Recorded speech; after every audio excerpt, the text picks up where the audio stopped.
The Westgate Bridge is important to Victoria. There's approximately 205,000 vehicles per day travelling to their workplace, to their homes and their communities across the east and west of Melbourne, and really important connector to the Melbourne Central Business District.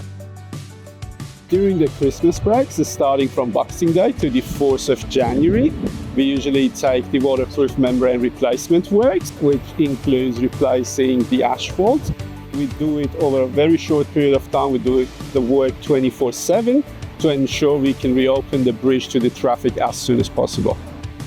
There are two key factors. One of them is there is less traffic on the bridge. The second one is the weather is perfectly suitable to apply the membranes on top of the steel section of the bridge. The Westgate Bridge, it's a vital link. It enhances trade flows and it supports a resilient supply chain.